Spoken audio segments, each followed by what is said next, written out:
Bom, agora, dando continuidade também, vamos para o intervalo de crescimento e decrescimento, pessoal. Vai ser o tópico trabalhado agora neste vídeo.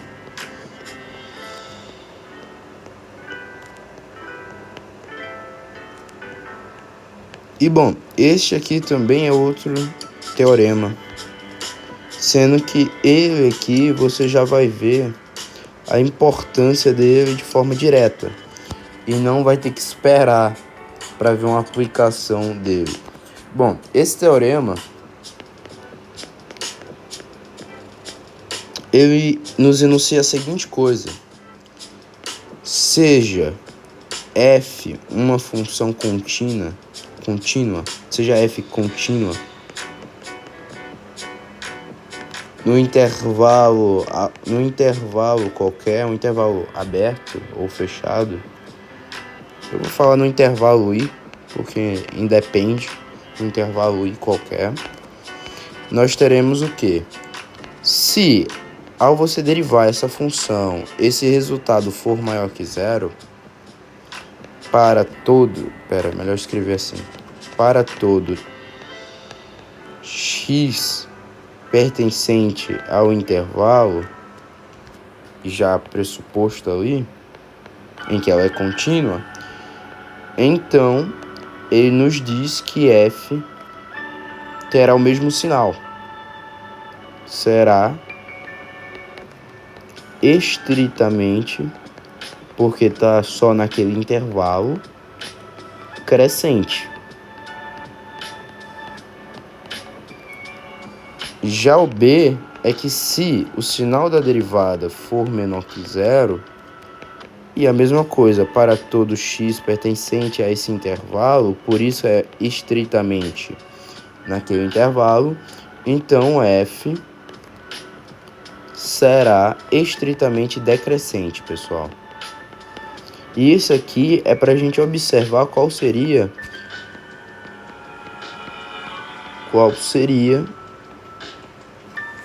o sinal da nossa função a partir de dada a sua derivada, né? Bom, nesse caso, o vídeo anterior, que era o teorema do valor médio, eu não mostrei a demonstração dele porque o Guidorizi, ele ensina a demonstração muito tempo depois. Ele fala que é preciso de mais coisas, então eu terminei que ele joga isso pro capítulo 15 do livro. E isso vai demorar muito. Então, até então, lembrando, isso aqui é uma revisão do que eu estudei. Então, só tem aqui o que eu estudei, o que estamos dando progresso no livro. Já isso aqui, ele coloca a demonstração desse teorema. E incrível que pareça, não vai ser muito difícil de demonstrar isso aqui não. A gente só vai precisar relembrar algumas coisinhas e na verdade vai usar o teorema do valor médio para demonstrar isso. Então primeiro vamos fazer um desenho gráfico para a gente entender melhor a situação. Eu tenho aqui o plano cartesiano, eu vou ter o desenho de uma dada função. Essa função aqui, uma função f de x qualquer. Eu vou tomar dois pontos dessa função, geralmente eu pego os extremos, mas a gente pode pegar esses pontos aqui. E esses pontos vão ter coordenadas A e B, perfeito? Aí, pronto. A e B. Logo aqui é f de B e aqui é f de A. Por que eu estou fazendo isso? Bom, o que dizia o enunciado do teorema? Seja f contínua num dado intervalo i. Esse intervalo i nada mais vai ser do que esse intervalo fechado AB que a gente vai dizer. E bom, basta então f ser contínua em i, nesse intervalo. Ou seja, f ser contínua significa dizer que qualquer valor que eu tome dentro de A e B, eu vou saber o quê? Que o limite dessa minha função tendendo a esse ponto, a esse valor, é igual ao próprio valor da função no ponto. Ou seja, o limite de f de x quando x tende a p é igual a f de p. Isso é a propriedade de uma função ser contínua no ponto. Perfeito? e f é contínua em todo esse intervalo i que eu delimitei sendo AB, perfeito? Porque não e eu deixei fechado o intervalo, mas é um intervalo que pode ser tanto aberto quanto fechado, já que ele disse que é um intervalo i qualquer, perfeito? Bom, o que vai acontecer? A gente vai usar aqui o teorema do valor médio para você pegar uma ideiazinha, para a gente poder saber, poder utilizar a ideia da derivada. Bom, então como a gente vai fazer isso? Aí vai escolher dois pontos. Esses pontos já foram escolhidos. Aqui é o ponto P e aqui é o ponto M. Tornando a distância PM desses dois pontos a menor possível. Bom, tornando essa distância menor significa dizer o quê? Que a reta secante, a reta que toca nesses dois pontos, o segmento de reta que une esses dois pontos, tornar a distância entre esses dois pontos é tornar esse segmento cada vez menor. Ou seja, tornando essa distância entre os pontos P e M menor possível. Logo, consequentemente, temos um deslocamento do ponto B para o ponto A, em direção ao ponto A, e de f de B, que é a ordenada ali desse segmento. Se P está se tornando cada vez mais próximo de M, vai diminuir a distância vertical. Então, f de B indo para f de A. Consequentemente, temos a ideia explícita do que é o limite, tornando, então, o valor de B cada vez mais próximo de A, tomando valores de x, linha, né, dentro do intervalo, cada vez mais próximos, assim projetando o ponto P. Logo, nessa medida que ele se aproxima do ponto A, a gente vai ter que essa reta secante ela vai chegar num ponto que vai tocar em apenas um único ponto, em que essa vai se formar a reta tangente ao gráfico. Aí, a reta tangente, nesse caso, eu desenhei meio mal aqui, mas vamos supor que a reta tangente ela só toca em um único ponto do gráfico, a reta tangente seja algo assim, por exemplo, ao tornar essa distância a menor possível, certo? Bom, nesse caso, a gente vai ter o quê? A gente vai utilizar o teorema do valor médio.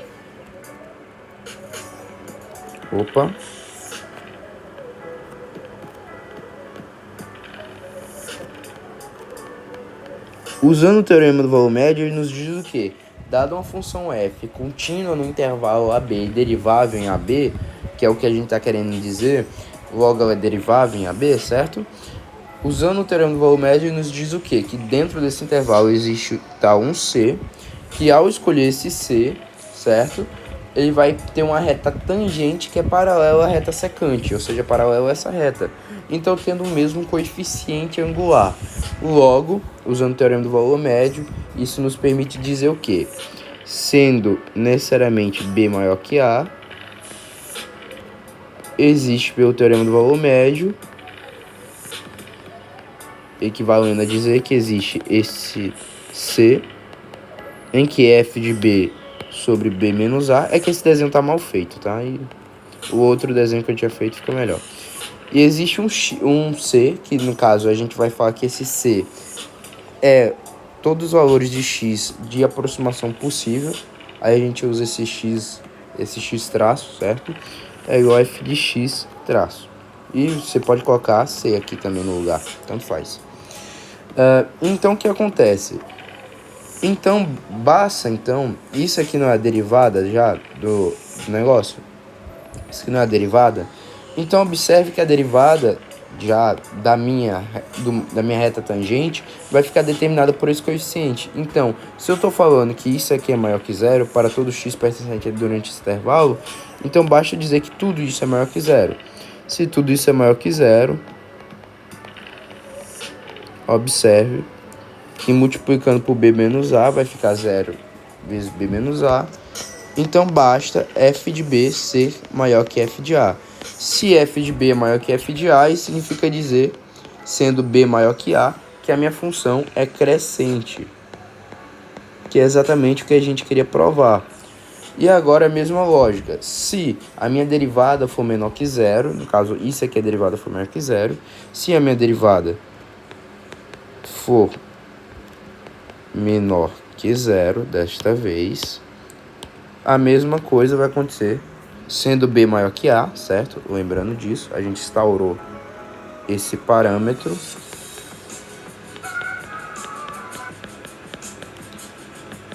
Então, implica dizer que f de B é menor que f de A. Se f de B é menor que f de A, sendo B maior que A, logo a minha função é decrescente. Perfeito? Então é exatamente isso que a gente tem pelo teorema, ó. E a demonstração foi bem simples, porque se baseou no teorema do valor médio. Bom, e como a gente pode aplicar isso? Vamos pegar um exemplo aqui, ó.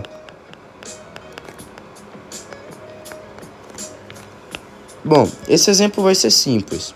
Determine os intervalos de crescimento e decrescimento da dada função f de x. Aí vai pegar a função x cubo menos 2x² mais x mais 2.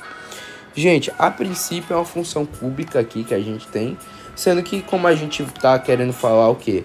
Você determinar os intervalos de crescimento dessa função seria você estar desenhando ela e você está fazendo, então, estudando a função. Porém, a gente pode estudar de uma forma bem mais rápida. Por quê? Porque a gente consegue determinar esses intervalos de crescimento e decrescimento da minha função a partir de sua derivada, o que facilita porque diminui o grau do meu polinômio. Então, a derivada dessa função, a gente vai ter que a derivada de todos esses monômios separados. E a gente usa a propriedade de derivada, que soma de derivada é igual à soma de cada uma das derivadas separadas. Então, derivada do polinômio x cubo é 3x² menos 4x mais 1, derivada de constante é 0. E a gente recai que essa é a derivada da função, que é uma função de segundo grau, que a gente sabe trabalhar e estudar ela. Então, observe que para a gente determinar então, os intervalos de crescimento e decrescimento dessa função, basta determinar a de sua derivada. Por quê? Porque, dado o intervalo aqui do domínio da minha função, que é esse intervalo qualquer, para todo x pertencente ao domínio então, da minha função, que é esse meu intervalo i que eu escolhi, se a derivada for maior que zero, então f será estritamente crescente. Então, a gente vai conseguir estudar a partir disso. E para isso, dada essa função de segundo grau, a gente já sabe trabalhar com ela. Ó, basta eu saber os valores da minha função quando f de x assume zero, para eu saber as raízes da minha função, que é os valores em que minha função vai assumir o valor de zero. E a partir daí eu consigo determinar o quê? Eu consigo determinar os valores que ela vai, depois de tornar zero, se ela vai crescer ou decrescer, determinando então esses intervalos.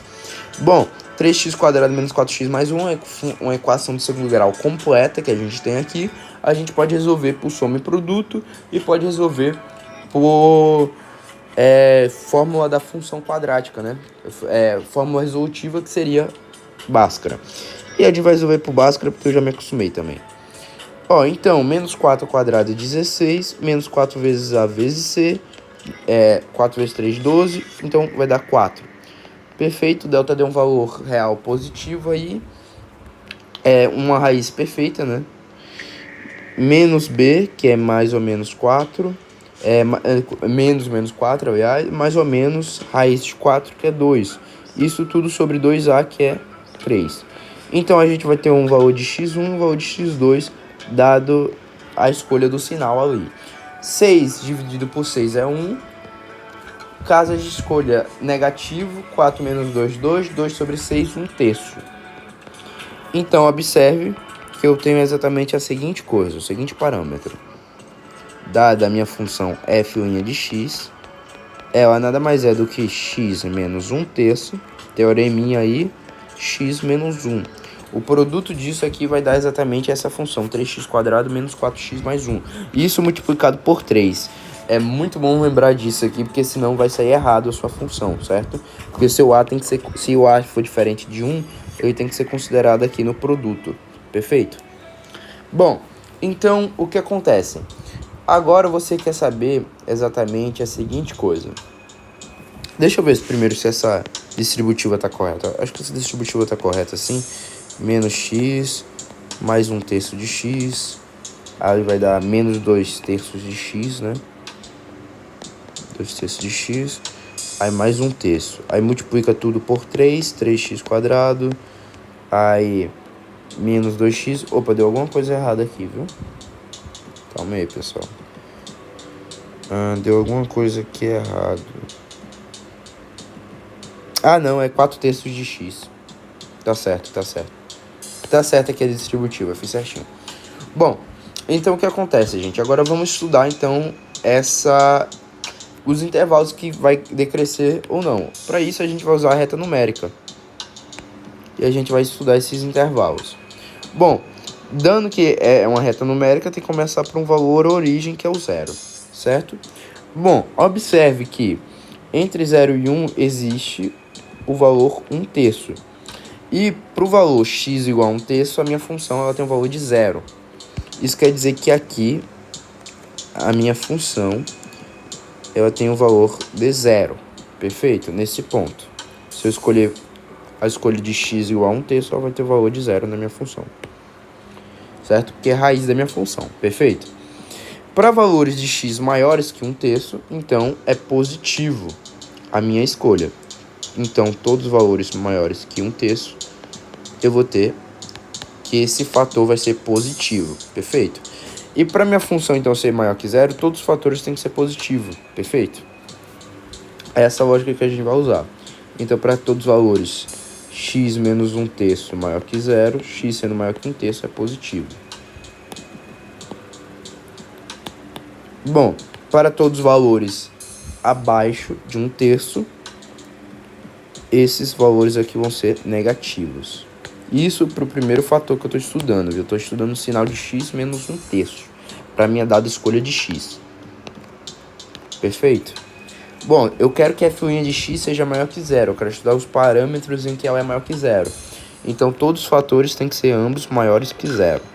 Nesse caso, x menos 1 tem que ser maior que zero. X tem que ser maior que 1. Perfeito? Então, aqui dado 0 e 1 também. 1 aqui é raiz. Se x for igual a 1, eu vou ter o valor de 0 na minha raiz. Perfeito? Aqui o parâmetro vai ser 0. Para valores de x maiores que 1, eu tenho valores positivos.